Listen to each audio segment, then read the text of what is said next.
안녕하십니까? 새해 복 많이 받으세요. 저는 예술인의 한 사람으로서 이 시간을 무척이나 기다렸습니다. 그리고 가벼운 흥분도 일으키고 있습니다. 그것은 우리 한국이 낳은 한 사람의 뛰어난 예술가가 세계적인 현대 미술을 리드하는 미국의 뉴욕과 프랑스의 파리를 위성으로 연결하는 세계적인 예술제를 마련하기 때문입니다. 우리는 그동안 백남준이란 이름에 대해서 거의 생소한 편입니다. 그러나 그분은 우리가 모르는 사이에 세계적으로 가장 첨단의 예술, 비디오 아트, 비디오 예술을 창시하여 새로운 미학을 개척하는 등으로 세계 정상의 예술가가 되었습니다. 우리는 이러한 정상의 예술가인 백남준 씨가 기획, 지휘하는 사상 최초의 위성예술제를 잠시 후 1시 50분부터 우주중계로 방송해드립니다. 이러한 방송은 KBS가 세계 첨단의 예술을 우리 국민 모두가 함께 보고 느끼고 생각할 수 있는 기회가 되기 위해서 처음으로 시청자 여러분들께 전달해 드리는 것입니다. 그것은 86년 아시안게임, 88년 올림픽을 주최하는 문화국민으로서 더욱더 우리의 우수한 문화를 꽃피우고 자랑스럽게 하기 위해서 그러한 밑거름으로 될 것으로 믿습니다. 그래서 백남준 씨의 위성예술제를 중계하기에 앞서 그분의 출생에서부터 오늘날의 세계적인 비디오 작가로 성장하기까지의 과정과 그의 예술세계 그리고 그에 대한 세계적인 예술계의 평가 등을 자세히 알아보는 특집 프로그램을 마련했습니다. 아울러 민공예술제를 준비하고 계시는 뉴욕과 파리를 인공위성으로 연결하여 세계적인 예술제 준비 상황을 전해드리겠습니다. 그럼 먼저 오늘날의 백남준 씨가 있기까지의 그의 성장 과정 및 예술에 대한 추구한 노력, 그의 예술 창조의 편력 등을 자세히 전해드리겠습니다.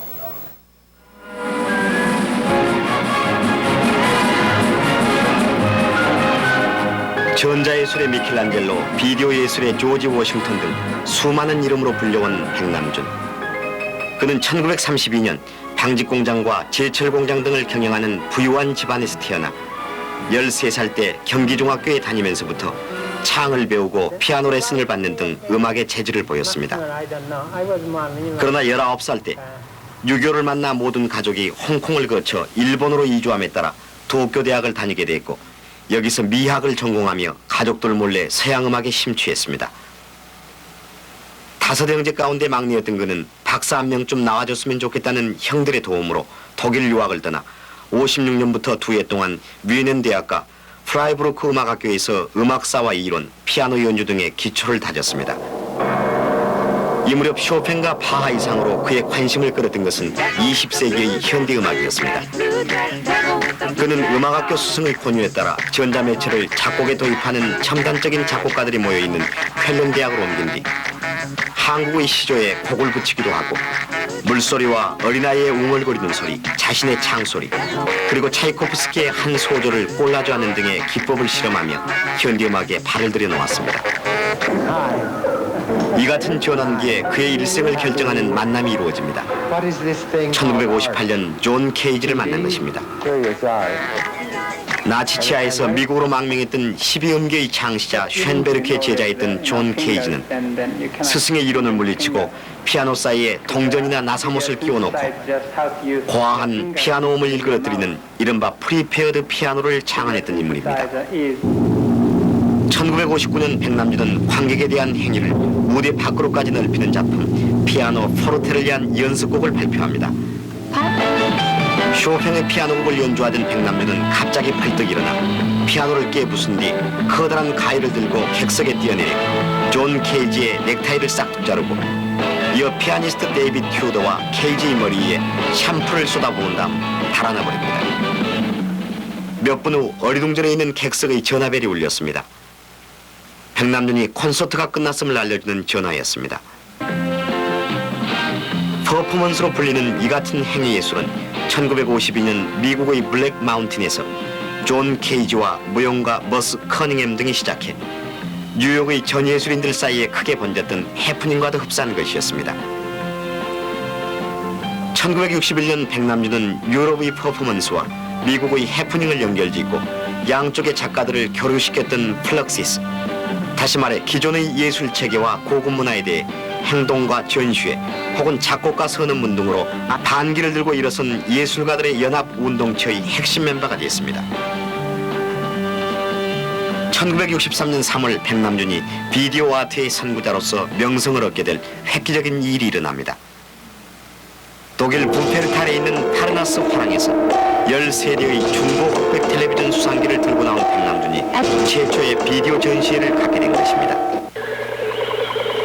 백남준은 텔레비전 수상기 안의 음극선 튜브를 통해 직선 운동을 하는 전자 흐름을 방해해 영상을 굴절시키는가 하면 흑백 조절기를 교체해 네거티브로 전환된 영상을 얻어내고 마이크로폰을 장치해서 얘기하는 사람의 음성에 따라서 영상이 출렁거리기도 했습니다. 첫 비디오전을 마친 백남준은 1년 동안 도쿄에 머물며 일본인 전자공학기사 아베 수야의 도움을 받아 칼라 비디오의 변형을 연구하면서 일종의 조각품인 K456이라는 로봇을 만들어 몇 가지 공연을 갖기도 했습니다. 이 로봇은 전자장치를 이용해 팔을 움직이며 걸어다니고 녹음 테이프를 통해 사람처럼 말하며 흰 콩을 배설하기도 하는 것이었습니다. 일본 생활을 통해 사원에서 선을 배우고 동양 음악가도 친숙해졌던 백남준은 64년 6월 미국으로 돌아가 그의 창작 생활에 빼놓을 수 없는 또 한 명의 인물인 샬롯 무어맨과 만납니다. 그녀는 줄리아드 음악학교를 졸업하고 아메리칸 심포니 오케스트라의 고전적인 첼로 주자로 활약하면서 전위 음악에 큰 관심을 가진 당시 24살의 매혹적인 여성이었습니다. 그들의 만남은 신이 준 행운이었습니다. 샬롯 무어맨은 백남준을 만남으로써 전위 음악의 스타가 됐고 백남준은 음악에 에로티시즘을 도입해보겠다는 그의 꿈을 이룰 수 있었습니다. 65년 1월 그들은 전위예술의 중심지 뉴스쿨에서 성인만을 위한 첼로 소나타를 공연하면서 음악과 에로티시즘의 사회학적 접근을 시도했습니다. 정장 차림의 엄숙한 표정으로 등장한 샬롯 무어맨이 첼로 소나타를 연주하면서 의상을 하나하나 벗어던던 과정을 음악에 행위를 도입했던 존 케이지의 시도와 비길만한 것이었고 상당한 충격과 화제를 불러일으켰습니다. 그 뒤 2년 동안 그들은 유럽 순회 공연을 마치고 돌아와 67년 2월 뉴욕에서 오페라 섹스트로니크를 공연하던 도중 경찰에 연행돼 2달 뒤 재판에서 백남준은 무죄 판결을 받았으나 무어맨은 집행유예 판결을 받게 됩니다. 궁핍 속에서 선구자의 길을 걷던 그들의 꿈이 잠시 좌절되는 순간이었습니다. 생활고보다 견디기 어려웠던 것은 그의 예술을 이해 못하는 세인들의 따가운 눈초리였습니다. 백남준은 시리에 빠졌고 그때까지 일본에 사는 가족으로부터 조금씩 받아왔던 생활비마저 끊김에 따라 이중의 고통을 받아야 했습니다. 그러나 70년대에 들어서면서 백남준의 비디오 예술은 텔레비전 방송에까지 진출하는 등 현대예술의 중요한 자리를 차지해 갑니다.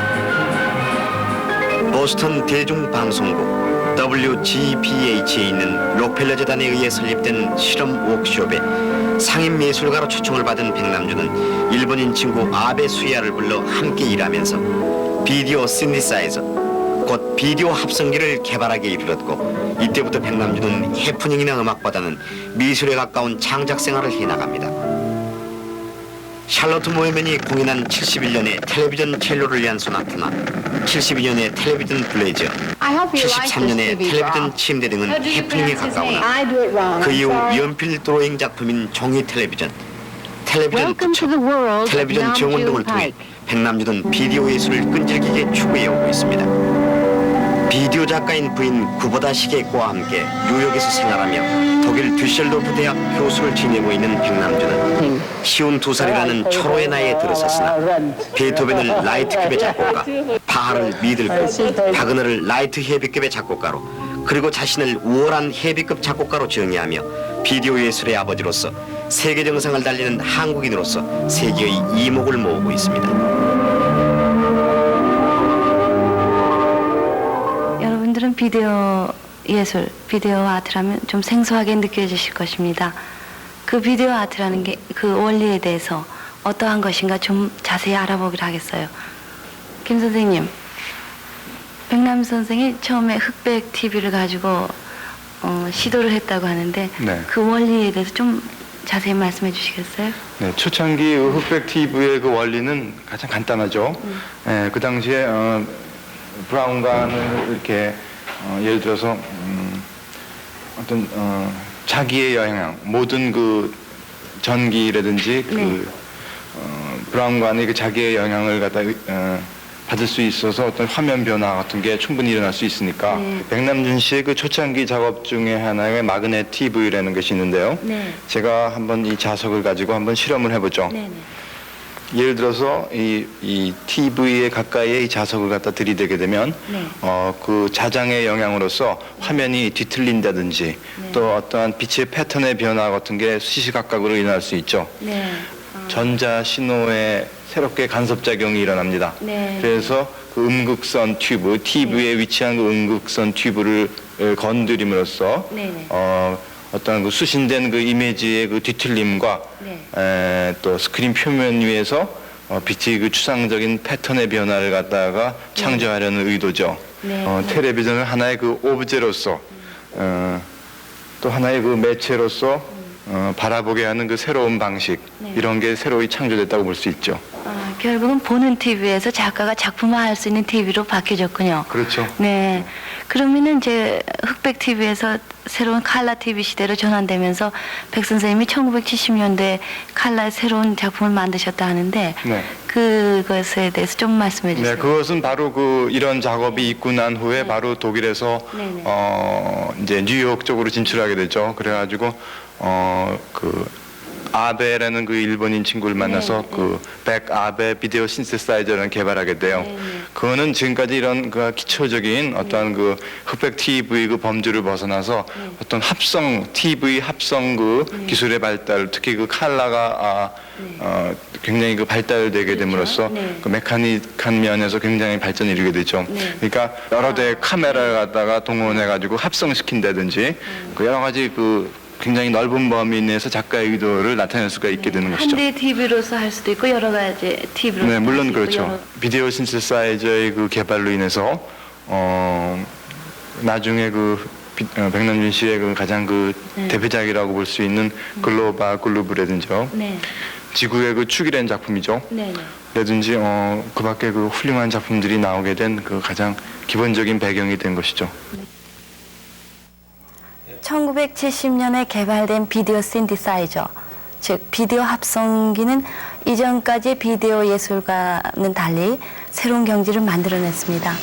백남준 씨가 1973년 완성한 최초의 기념비적 대작 글로벌 글루브, 지구의 축이라는 작품을 같이 보시고 1980년 제작된 레이크 플래시트 동계올림픽 계획에서는 어떻게 발전하고 변모했는가를 함께 보시겠습니다.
TV를 통해서요. 파리 뽕피드 센터에서 백남준 씨가 수많은 텔레비전을 가지고요. 작품을 한 거 봤는데 아주 장관이더군요. 이러한 작품들은 그분의 최근 작품 세계를 보여주는 것 같은데. 예. 70년대 말 이후 현재까지 비디오를 통해서 최근의 실험작이라고 할 수 있겠는데요. 그것을 이제 장치 비디오라고 할 수 있겠죠. 네, 그 일례로서 82년도에 히트니 미술관에서 있었던 비디오 인스톨레이션, 비디오 40대를 피라미드 형식으로 쌓아놓고 각각 이 비디오에서 약 8분짜리 녹화가 반복돼서 풀이가 되면서 약 60분에 걸쳐서 나오는 하나의 장관이라고 볼 수 있는데, 그게 이제 이 백남 자신이 피라밋이라고 명칭을 붙였습니다. 그러니까 피라밋 대신에 이 P자를 V자로 바꿔서 비디오라는. 피라미드군요. 예. 그래서 이것 자체가 현대 문명에 있어서 이 비디오라는 이 전파 매체, 그리고 어떤 시간성, 그리고 소리, 이러한 것들이 이 미술 사회 문맥에서 하나의 상징적인, 그리고 우리 현대 문명만이 가질 수 있는 최신의 매체가 아니냐 하는 권력의 상징 같은 그런 암시를 주는 것이라고 봅니다. 이거 외에도 이 백남준의 장치 비디오로서 특기할 만한 건 천장에다가 TV를 매달아 놓고 그 TV 상에서 물고기가 헤엄치고 노는 그런 장면이 방영되는 것은 하늘에서 날고 있는 이 물고기라는 타이틀을 붙였다시피 상당히 위트와 해악이 넘치는 것이라고 생각합니다. 예를 들어서 또 TV 가든이라든지 정원수나 화초, 그런 쌓인 그 정원 풍경 속에 TV를 설치해 놓음으로써 TV 비디오 작업의 어떤 위력 같은 거, 그런 것이 대단히 어필이 되는 그런 작업이라고 생각합니다. 그래서 이것은 1965년경 그 이후로 있었던 비디오 최초 실험으로서 백남준이 시도한 자석 비디오, 또 그 후로 합성 비디오로서 샤르트 보먼과 어떤 공연, 그런 작업 이후로 이 백남준 현재의 비디오라는 것은 이런 장치 비디오, 비디오 인스톨레이션이라고 그러죠. 그리고 최근에 이 레이저 비디오라든지 그런 데서 백남준의 어떤 진면목을 볼 수 있지 않은가 그렇게 생각합니다. 시청자 여러분들께서는 보시고 어떻게 느끼셨는지 저는 참 궁금합니다. 저는 어린아이가 흑백 영화를 보다가 칼라 텔레비, 즉 천연색 영화를 본 다음에 느끼는 그러한 놀라움과 새로운 무엇을 받았습니다. 백남준 씨는 또한 예술은 재미가 없으면 예술이 아닐 것이다. 재미가 없으면 물리학이다. 이렇게 말을 했는데 사실 예술은 재미가 있어야 하죠. 그런데 백남준 씨는 새로운 미디어인 전자매체를 통해서 흥미가 넘치고 재미가 있는 예술 세계를 창조해낸 것입니다. 백남준 씨의 이러한 예술이 세계적으로 성장하기까지 그의 창조 세계를 이루게 한 정신적인 바탕과 예술가는 과연 어떠한 것인지 직접 그의 입을 통해서 들어보시면 어떨까요? 그러면은 백남준 씨가 미국 텔레비전 인터뷰에서 밝힌 자신의 예술관을 들어보기도 하죠.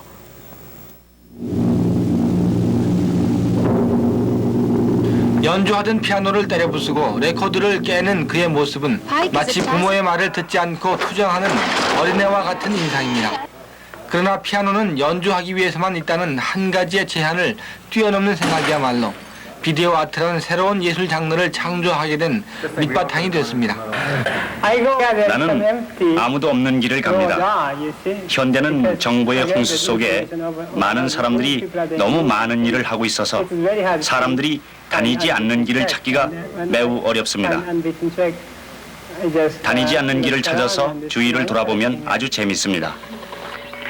of the new medium, as movies tend to be the content of TV, and as books used to be the content, novels used to be the content of movies, and so 고장나 버려야 할 텔레비전 수상기를 눕혀 놓아보면 어떤가 하는 생각, 수상기의 화면을 찌그러뜨려보면 더 멋있지 않을까 하는 생각은 언뜻 보면 쉬운 일이지만 그것은 콜럼버스의 달걀과도 같은 일이었으며 그것은 곧 그를 다른 예술가와 달리 만든 근본이었습니다.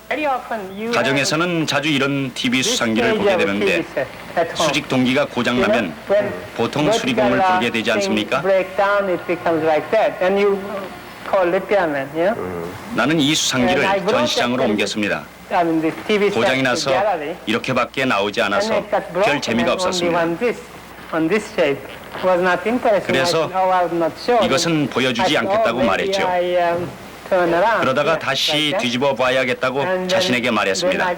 그리고 TV를 위한 참선이란 제목을 붙였습니다. 아주 최고의 작품이 됐습니다.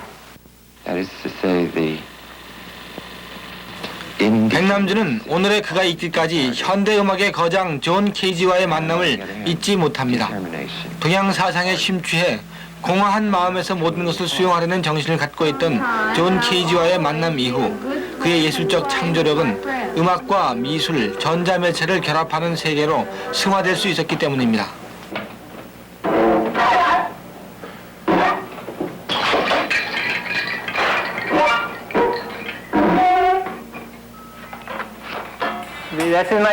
이것이 최초의 컬러 시험품입니다. 세 개의 주사총 연결선을 끊고 흑백 카메라를 연결했습니다. 그랬더니 세 개의 서로 다른 컬러 영상을 얻을 수 있어서 마음대로 조작하거나 얹혀 놓을 수 있었습니다. 이것이 비디오 합성기의 원형입니다. 그런데 이것이 사실상 큰 쓸모는 없었습니다. 결국 전자주사선에 직접 시도해보는 것이 더 재미있다는 것을 발견했습니다.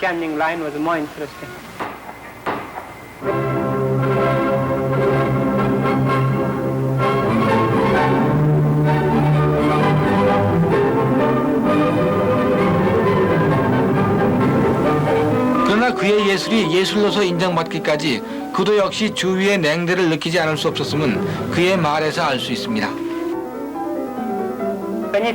내가 텔레비전 내부 회로에 전자적인 실험을 하면은 그들은 아하, 그것은 기술일 뿐이야 라고 생각합니다. 그러나 이것은 그들이 느끼고 알 수 있었죠. 그리고 그것이 현실이라고 생각하게 됐습니다.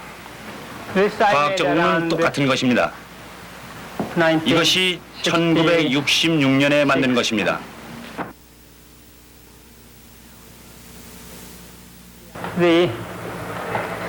전자적인 운동과 역학적 운동의 차이는 역학적 운동은 중력이 있는데 비해서 전자적인 운동은 없다는 것입니다.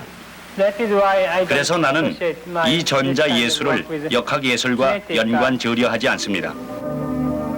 파괴의 미학, 이렇게 표현할 수도 있지만 그는 기존의 고정된 통념을 깨트린 하나의 위대한 예술가입니다.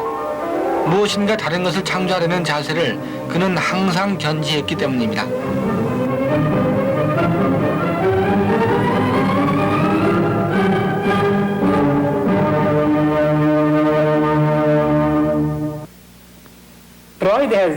인간에게는 창조를 하는 네로스와 파괴라는 두 가지 심성이 있다고 프로이드는 말했습니다. He has actually, human being has only two things, eros, which is building, and then destruction, two instincts, that's how we live it. And artist always do something 예술가들은 which 문화의 is 주류가 mainline 하지 않는 culture 일을 don't 합니다. do. 할리우드나 WNET 같은 방송이 재미있는 쇼를 많이 만드니까 예술가들은 지루한 쇼를 만들어야만 합니다. 그런데 갑자기 할리우드에서 아주 지루한 쇼를 만들기 시작한다면 우리들은 흥미진진한 쇼를 만듭니다. 사람들은 아름답지 않은 사람들을 아름답게 하고 아름다운 사람을 플라스틱처럼 만드는 데 돈을 많이 쓰고 있습니다. Beautiful people plastic, you know? 그들은 연습하고 생각하고 예술화하고 원고를 쓰고 편집하는 데는 돈을 아끼는데 이것이 문제입니다. So my thing is 그래서 to 나의 일은 reverse the priority. 이러한 우선순위를 뒤바꾸는 것입니다. 인간적이며 예술적인 측면에 더욱 투자하는 것, 형식보다는 내용을 우선하는 것입니다. 오늘날 그의 예술적인 성취에는 그가 한국인이라는 사실을 지나칠 수 없습니다. 자연과 인간을 사랑하고 신명나는 일을 위해 몰두하는 자세가 결국 오늘날의 백남준이란 금세기의 뛰어난 예술가를 만들었고 그것이 20년이 지난 오늘날 세계가 그의 예술을 인정하게 된 바탕임을 우리는 그의 말을 통해 알 수 있습니다.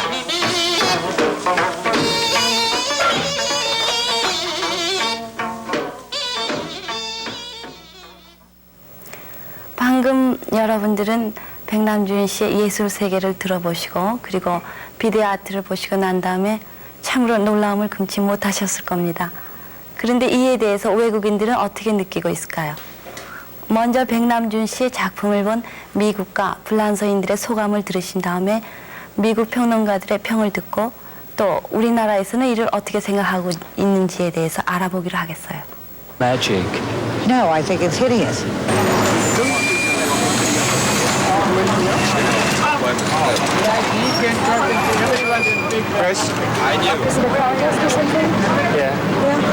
No, it wasn't a I think it's great. I think he's got a good sense of humor. I'm surprised.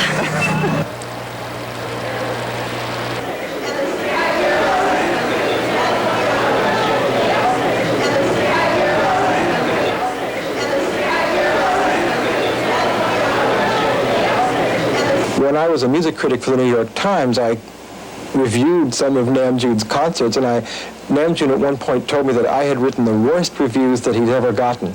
Because as a musician, I was not interested in that kind of revolutionary art. It didn't reach me, I didn't find it interesting or important. However, when I saw what he was doing with television, I felt that it could have tremendous benefits to a large number of people because television was such an oppressive medium in its one-wayness. 그분은 이제 항상 그 새로운 거 미래지향적인 것으로 나갔었는데 50년대 특히 그래서 센세이션을 일으킨 것은 여태까지 내려오던 그 전통적인 기성적인 음악을 깨트려 버리는 데서부터 출발한 거예요. 그래서 그 반음악이다 또는 음악을 시각적인 것 내지는 행동으로 한다 그래서 행동음악이다.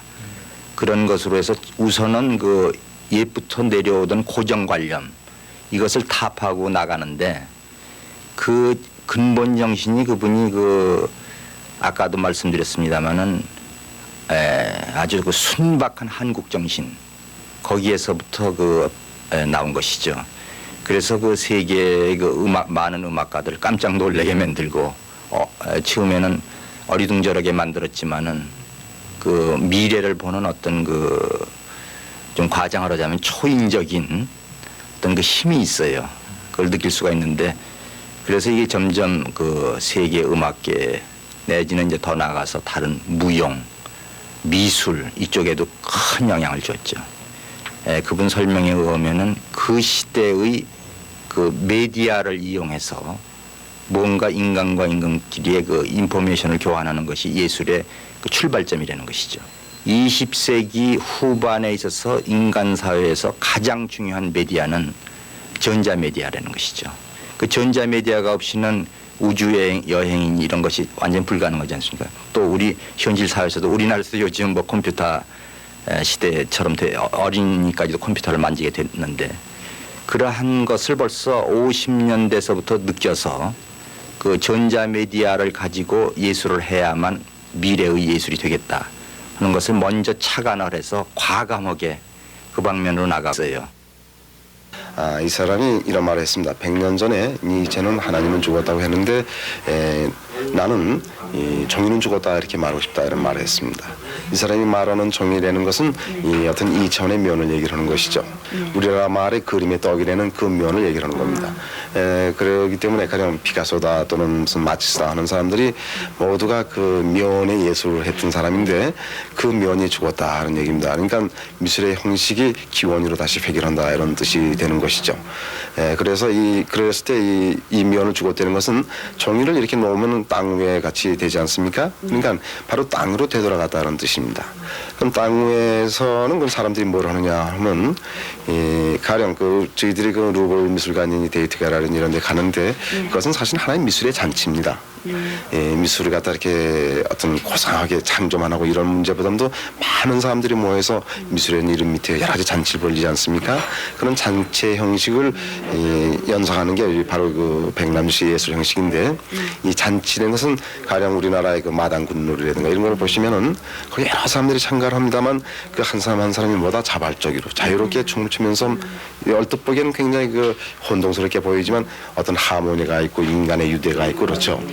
다시 발생학적으로 균합적인 인간의 본질성을 되찾자 하는 게 이번에 예술의 특징인데 이제 단지 이게 비디오 아트라든가 또 여러 가지가 어려운 오늘날의 그 지원자 미디어 시대의 말들 사용하기 때문에 좀 어렵게 들립니다만 바로 그 현대 문명의 그 핵심을 갖다 꿰뚫어본 놀라운 그 이 예언자 같은 그런 작가라 우리가 볼 수가 있는 것이죠.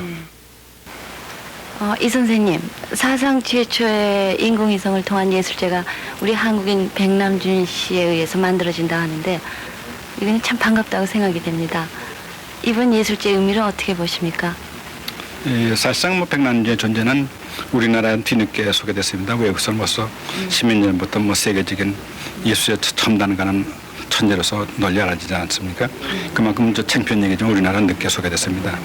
그래서 우리가 백남준 어떤 그 세계 인류의 어떤 그 작가를 갖고 되는 것은 굉장히 현대 미술로서 어떤 커다란 긍지를 가져야 되지 않고 또 우리가 외국에서 자라서 이렇게 세계 인류가 됐다는 것은 어느 면에서는 우리가 부끄러워하고 또 동시에 그 사람을 또 얼굴에 평가해서 이런 걸 계기로 해서 말하자면 앞으로의 그 현대 미술이 또 좀 용기를 갖고서 말하자면 세계 미술과 견해야 하고 또 백남준에서 모처럼 자기 힘으로 세계 인류 된 사람을 갖다가 어떤 민족적인 어떤 역량으로서 키워줘서 우리의 사람이 말하자면 전 세계에서 가장 앞서서 이루게 되는 그런 역량을 갖다가 더욱더 민족적인 또는 인류적인 역량에서 키워져야겠죠.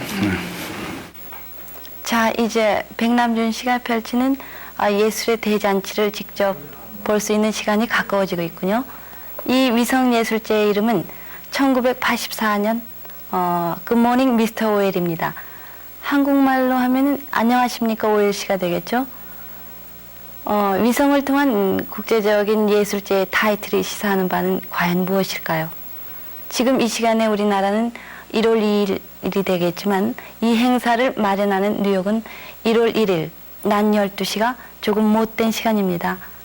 84년 1월 1일, 즉 1984년이 시작되는 첫날 세계 첨단의 예술가들이 위성을 통해 서로 만나게 됩니다. 이 위성예술제에는 미국 뉴욕에 있는 WNET 방송국과 프랑스 파리에 있는 뽕피드 센터가 화면에서 보시는 바와 같이 인공위성으로 연결되는 것입니다. 이 위성예술제를 동양에서는 유일하게 KBS가 받아 시청자 여러분들께 생중계로 전해드리게 됩니다. 이미 알려진 바와 같이 이 예술제에는 세계적인 현대 예술가 20여 명이 참여하게 됩니다. 어떠한 예술가들이 참여하는지 쟁쟁한 그들의 면모를 보기로 하죠. 뉴욕에서 참가하는 존 케이지는 일찍이 백남준이 진로를 바꿀 만큼 중대한 영향을 끼친 사람으로 실험음악의 할아버지이자 전위음악의 대가입니다. 선불교와 역경 등 동양적인 정신세계에 많은 영향을 받고 있는 존 케이지는 현대음악의 12음계를 부정하고 피아노 줄에 동전이나 나사못을 넣어 소음으로 변형시키는가 하면 동전으로 점을 쳐서 작곡하는 괴짜입니다. 로리 앤더슨은 세계 최첨단 예술가의 한 사람으로 가수이자 작곡가이기도 하고 영화 제작과 사진 작업, 조각에도 깊이 관여하고 있습니다. 영국 차트 2위를 기록한 히트송 오 슈퍼맨을 불렀고 최근에는 7시간짜리 작품 미국을 공연했습니다. 머스 커닝햄은 무용의 역사에 혁명을 일으켜 무용의 공간을 최대로 넓힌 현대 무용의 거봉입니다. 1938년부터 존 케이지와 함께 많은 작품을 해왔으나 무용과 음악은 결국 독립적인 실체라는 사실에 공감하고 있습니다.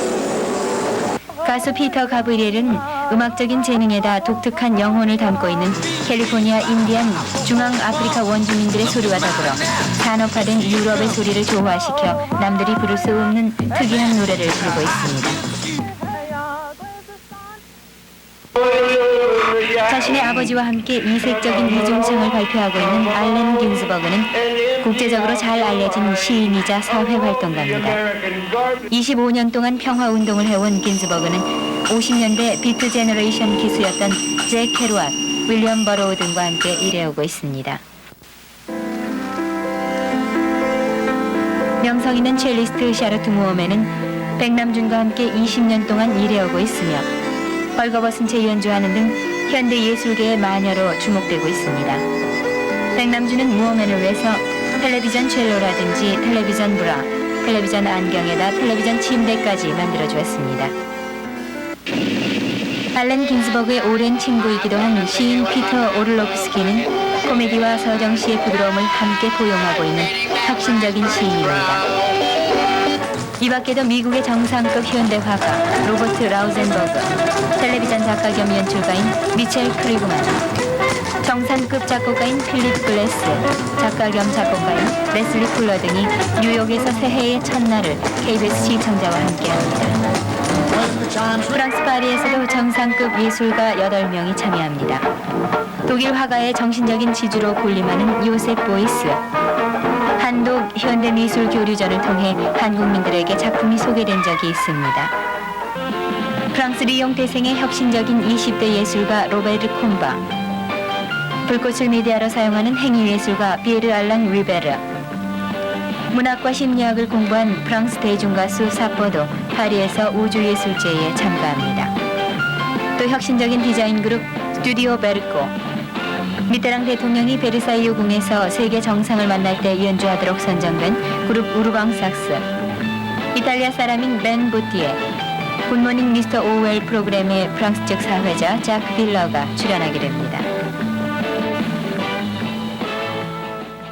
우리가 이렇게 백남준의 예술의 세계에 대해서 이야기를 나누고 있는 동안에 뉴욕과 파리에서는 개막을 앞두고 여러 가지 준비로 몹시 바쁘리라 생각됩니다. 지금 뉴욕의 WNET 방송국 스튜디오에는 김기덕 뉴욕 특파원이 나가 있습니다. 인공위성으로 김 특파원을 불러서 준비 상황을 알아보겠습니다. 김기덕 특파원 나오세요. 안녕하세요. 네, 여기 뉴욕에 있는 네. 안녕하세요. 네. 뉴욕에 있는 채널 13, 조금 전에 말씀하신 WNET PBS 방송입니다. 이 PBS 방송은 뉴욕에서 특히 지식층의 그 많은 시청자를 가지고 있고 음악이나 미술, 예술 전반에 관해서 그 대단히 많은 영향력을 행사하는 권위 있는 방송입니다. 지금 이 스튜디오에서는 이번 예술제에 출연할 출연진들 그리고 다른 스태프들이 지금 예술축제 시작을 불과 17분 정도 앞에 놓고 분주하게 움직이면서 준비를 하고 있습니다. 현재 준비는 차질 없이 만전을 기하고 있습니다. 현재 출연진들이 모두 들어와 있지는 않습니다만은 현재 준비 상황은 분주합니다. 김기덕 특파원. 네네. 뉴욕이 몹시 춥다는데 날씨는 어떤가요? 오늘은 마침 그렇게 춥지는 않습니다. 그동안에 대단한 추위가 뉴욕을 휩쓸었는데 오늘은 영상의 기온을 보이고는 있습니다. 그런데 지금 스튜디오 안에는 물론 따뜻한 이런 그 온도를 유지하고 있죠. 밖은 뭐 영상이긴 하지만은 대단히 춥군요. 준비 관계로 몹시 바쁘시겠습니다. 그리고 그쪽 분위기는 지금 어떻게 돼가고 있습니까? 네, 이제 이 PBS 스튜디오에서 연출을 해서 그 예술 축제를 벌이게 되는데 아직 시간이 있어서 이 사람들이 리허설은 물론 여러 차례 했습니다. 오래전부터. 아직 출연진들이 들어와 있지는 않고 아직도 카메라 세팅이라든가 기재를 만지고 있는 현재 그러한 상황이군요. 우리는 새해 첫날이 지나가고요. 새벽 2시가 가까워지고 있는데 뉴욕은 이제 맞이하겠군요. 새해 복 많이 받으세요. 네, 마찬가지입니다. 새해 복 많이 받으세요. 네, 감사합니다. 그러면은 잠시 여기서 이번 예술제를 기획하고 연출을 맡은 캐롤 양을 만나서 잠시 그 의미를 물어보도록 하겠습니다. Miss Carol, will you tell me what Namjoon Paik is going to emphasize in this program? Namjoon first conceived this program as a response to George Orwell's predictions about the negative role of television in the future. And what he hopes to demonstrate in this program is that television can bridge international boundaries. It can bring together artists on both sides of the Atlantic in very positive and interactive ways. Thank you. 지금 들으신 대로 캐롤 양의 얘기에 따르면은 조지 오웰은 작품 1984년에서 그 텔레비전의 그 영향 이것을 대단히 그 부정적으로 썼는데 이번에 백남준 씨는 거기에 대해서 반드시 그렇게 부정적인 것이 아니고 긍정적인 면이 대단히 많이 있는 것이다. 그런 것을 표출해 나타내 보이려는데 큰 목적을 두고 있고 또한 이번 1984년 초하루를 기해서 세계적인 예술가들을 한자리에 모여가지고 비디오 예술을 보여주는데 그 의미가 있는 것이다. 이렇게 대답을 한 것 같습니다. 그러면은 이어서 현재 연출가로서 뉴욕에 와서 연극을 공부하고 있는 이승규 씨가 이 자리에 같이 나와 있는데 몇 가지 더 알아보도록 하죠. 안녕하십니까? 우선 이 백남준 씨의 비디오 아트 일반에게는 아직 생소한 것으로 얘기가 되고 있는데 이거를 한마디로 설명을 하시면 어떻게 얘기를 할 수 있겠습니까? 예, 이분이 수십 년 동안 하도 다양한 실험을 해왔기 때문에 그것을 한마디로 말씀드리긴 참 어렵습니다. 그러나 가장 그 주된 활동에 대해서 말씀드린다면 TV 화면을 화폭으로 사용한 움직이는 그림이라고 말할 수가 있겠습니다. 그러나 이 움직이는 그림은 단순히 그냥 움직이기만 하는 것이 아니라 음악이나 소리와 화면과의 종합. 다시 말하면 움직임으로 해서 음악이 있거나 음악으로 해서 움직임이 있는 것이 아니라 그것이 완전히 하나가 되는 두 가지가 공존하는 또는 나아가서는 살아있는 것, 자연이나 만드는 것과의 또 융화, 그러한 그 여러 가지의 종합을 통해서 하나의 그 추상적인 그림을 만들어낸다고 하겠습니다. 네. 그러면은 이승규 씨가 현재 연극을 공부하면서 보시는 백남준 씨의 이곳에서의 위치 또 영향력 이런 거에 대해서 좀 얘기를 해주실까요? 82년에 휘트니 박물관에서 백남준 회고전이 있었습니다. 그때도 저희 KBS에서 그것을 한국에 소개를 한 적이 있습니다. 그러세요. 예. 이것은 제가 볼 때 두 가지를 시사합니다. 하나는 이분이 거기서 회고전을 가졌다고 하는 것은 정말 상당히 세계적인 예술가로서의 인정을 받고 있다는 뜻이 되고 또 한 가지는 벌써 이것이 하나의 예술로서 실험의 단계를 떠나서 인정을 받게 됐다는 사실이죠. 그 뒤에 뉴욕 예술은 많이 변했습니다만 그 변화가 비단 뭐 이 사람 이분 한 분만의 영향은 아니고 여기도 나오지만 존 케이지라든가 머스 커닝햄 여러 사람의 영향이지만은 하여간 그 중에 뉴욕 예술을 변화시키는 데 있어서 중요한 역할을 한 사람이라고도 볼 수가 있습니다. 네, 감사합니다. 예. 수고하셨습니다. 지금 이 시각 파리의 뽕피두 예술센터에서는 이번 예술제를 기획 지휘하고 계시는 백남준 씨가 최종 점검에 온 힘을 기울이고 계실 것입니다. 박성범 파리 특파원이 뽕피두 센터에서 KBS와 연결되어 있습니다. 박성범 특파원 파리 쪽의 준비 사항을 얘기해 주시죠. 여러분 안녕하십니까? 여기는 프랑스 파리에 있는 조지 뽕피두 문화센터입니다. 여러분 새해 복 많이 받으십시오. 여러분께서는 잠시 후에 우리나라가 낳은 세계적인 영상예술가인 백남준 씨가 미국의 뉴욕과 프랑스의 파리를 인공위성으로 연결해서 벌이는 역사적인 비디오 쇼를 직접 인공위성을 통해서 보시게 됩니다. 프랑스의 제3채널인 FR2와 텔레비전과 미국 뉴욕에 있는 WNET 텔레비전이 공동으로 주관하는 유럽 대륙과 북미 대륙을 인공위성으로 연결하는 이 비디오 쇼에는 미국과 프랑스의 영상예술가들이 참여하고 오늘날 세계에서 가장 영상예술에서 권위를 자랑하고 있는 우리나라가 낳은 백남준 씨가 미국과 프랑스 영상예술가들의 작품을 혼합을 해서 1984년이라는 새로운 영상을 창출해내는 순간입니다. 조지 오웰의 예언이 과연 맞아들어가고 있는가? 현재로서는 이 문제에 대한 해답을 정확하게 내리는 사람이 없습니다. 과연 백남준 씨는 1984년의 영상에서 조지 오웰이 주장한 1984년을 어떻게 그려낼 것인가? 이제부터 그가 창출해내는 영상예술을 잠깐 보도록 하겠습니다. 그러면 백남준 씨의 비디오 쇼가 시작되기 전에 우선 그를 통해서 새해 인사와 그동안의 과정 얘기를 잠깐 들어보도록 하겠습니다. 자, 여러분께서 한번 뵙고자 하는 백남준 선생님 저희 카메라 앞에 모셨습니다. 이제 곧 미국과 유럽 대륙을 연결하는 비디오 쇼가 시작이 되는데요. 우선 그 프로그램에 앞서 가지고 백 선생님 저희 국민들한테 새해 인사라도 좀 해주시죠. 네, 작은 멀리 파리에서 세배드립니다. 그동안에 어떻게 지내셨습니까?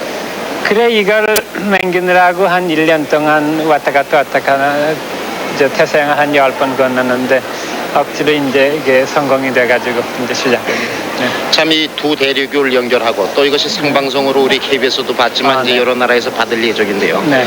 이번 그 작품에서 소위 그 조지 오웰이 소설에서 나타난 1984년 이걸 네, 네. 영상에서 어떻게 구성을 할 예정이십니까? 그러니까 오웰이 말하자면 그 메디아의 최초의 프로페트인데 예언자인데 그러니까 오웰은 텔레비가 주로 독재국가의 지배수단으로서만 된다고 예언했었는데 사실상 텔레비는 물론 그런 면도 있지만 또 여러 가지 희락이나 희롱에 제구도 되고 있으니까 그러니까 텔레비의 좀 좋은 점 말이에요. 적극적인 점을 주제로 해가지고 1시간 동안 국제방송을 해보려는 게 주제입니다. 그러니까 텔레비전의 좋은 포지티브한 측면을 주로 보시는 거예요? 네, 그러죠.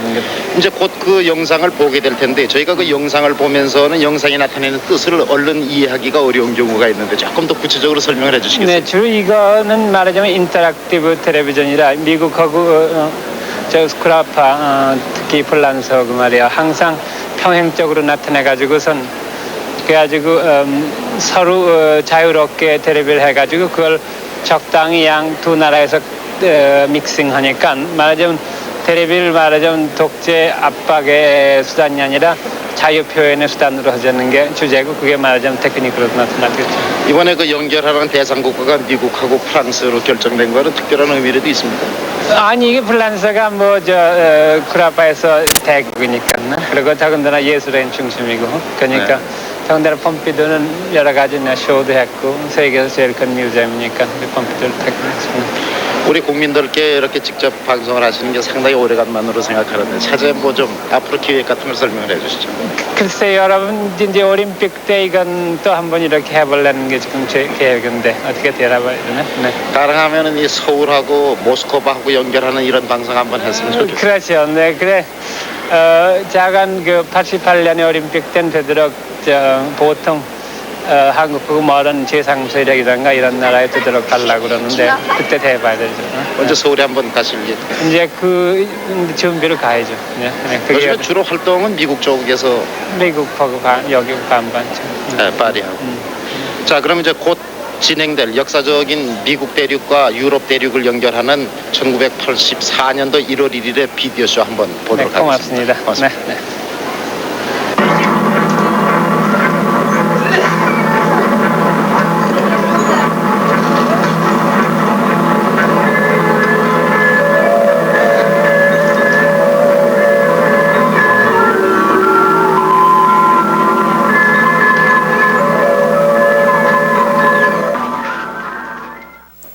기다리는 순간이 가까워지고 있군요. 조지 오웰이 1948년에 쓴 그 유명한 소설에서요. 36년 뒤에 있을 지구인의 상황을 예견한 1984년. 그 의미를 현대 예술가들이 재조명하는 세계의 대예술제전 1984년 굿모닝 미스터 오해를 기대하면서 백남준 씨의 비디오 예술 세계를 알아본 이 시간 프로그램 여기서 끝내고 잠시 후 다시 만나 뵙겠습니다.